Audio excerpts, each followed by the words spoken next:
Well, hey everybody, we have a interesting project today. You may be able to see it's a table, and then on it is just resting this dresser top. Oh boy, it's so heavy.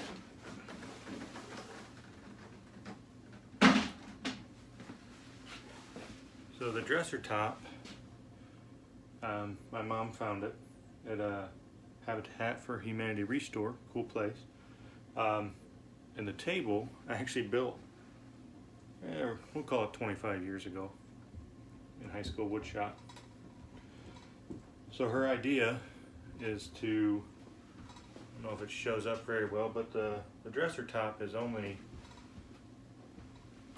a couple 16 inches wide. Can't find a tape measure. Why would I be able to find a tape measure in the wood shop? Oh, here's one. Yeah, so the dresser top, it's about a foot wide. The table is almost 2 feet wide. And she wants the table to be shrunk in width to match the width of the dresser table. We're also going to have to pull it in just a little bit for aesthetics. It's about 20, it's about square, so it's about 2 feet square. And what we will end up doing, and I remember building this table, I'm not that old, but it's got pocket holes to connect the stringers to the legs, and they're we'll pull those off. We'll pop this tabletop off. I think I remember there was just one finish nail in each of the 4 corners. So we'll get this tabletop off. We'll disassemble it fully. We have a little bit of cut on this side. We have a lot to cut off on these sides. And of course they'll all form, they'll match 2 and 2. But should be a fun project, and I'm eager to get started on it.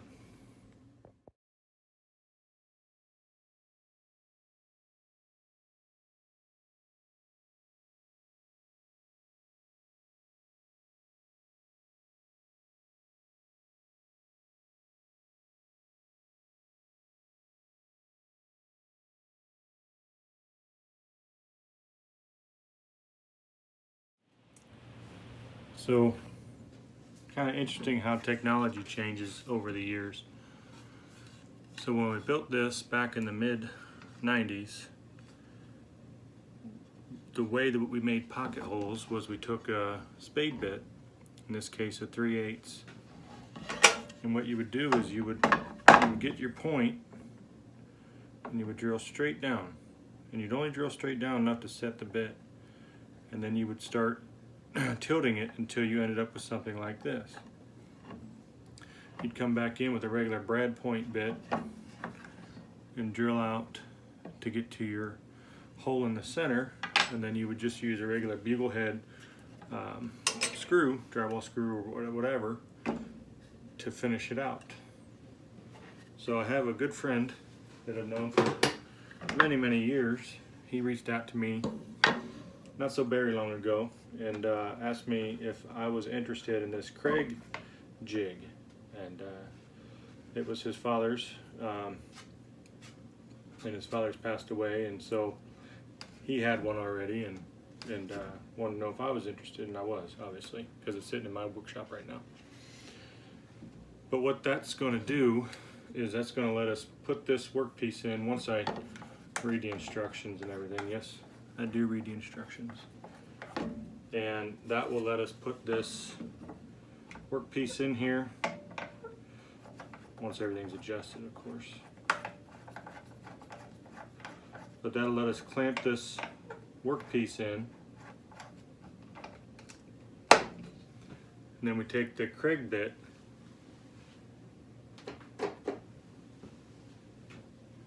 and you run your drill bit down until this collar hits this.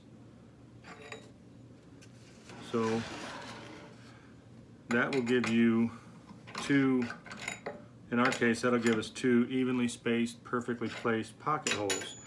Because what you get when you did it the old way is, if you can see, it's kind of washing out in the light here.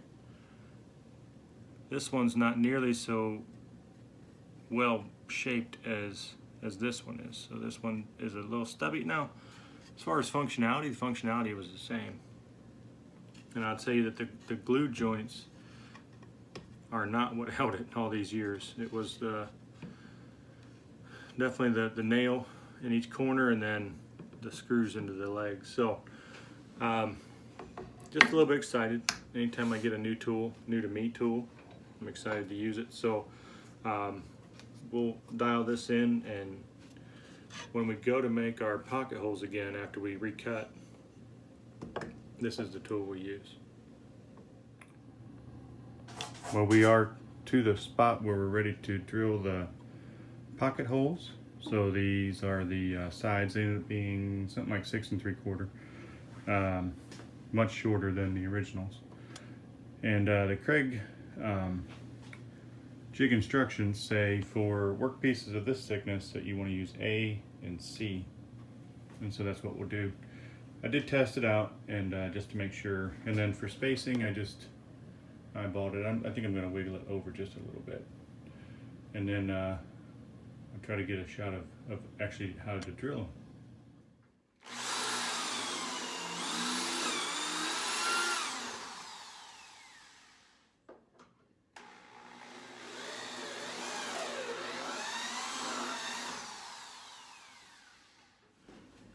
Doesn't get much easier than that.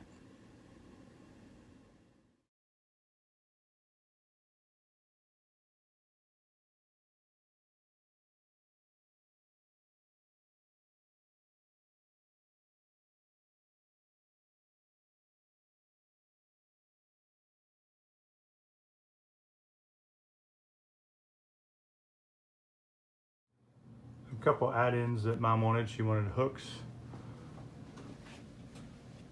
So we put hooks on there, and then this is kind of a cool feature. She wanted a hole cut in this cabinet part, so you can put her put a power strip in there, and then use this as a cell phone charging location. So, but the other cool part of this was, and I didn't build this top part, so whoever built it actually bent this curved case cover. That's a lot. Curved case cover. You can tell by the grain that it was bent up. You see how this is relatively flat, and it's flat sawn, and then as it continues to be flat sawn, it does get a definite curve up. So I thought that was really neat, a neat touch.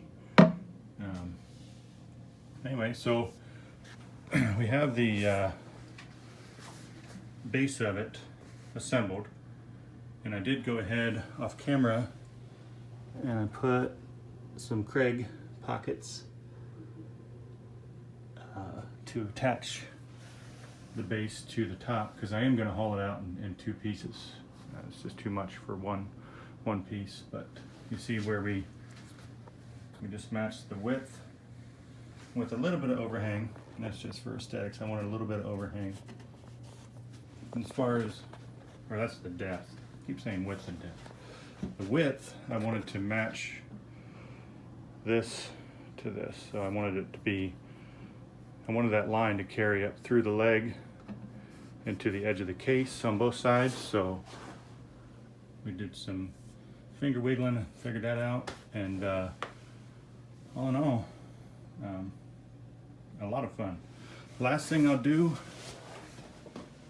is, because it is so narrow, you see how narrow it is, I am going to fix a hook on the top back here of some type, just so it can be secured to the wall. But other than that, this was a kind of a mix of old and new, and what I built and what I didn't build. But we made a nice narrow table for my mom using materials that I built 25 years ago and some stuff that she found. So thanks for watching. click the button in the bottom right hand corner, and I hope you found this useful.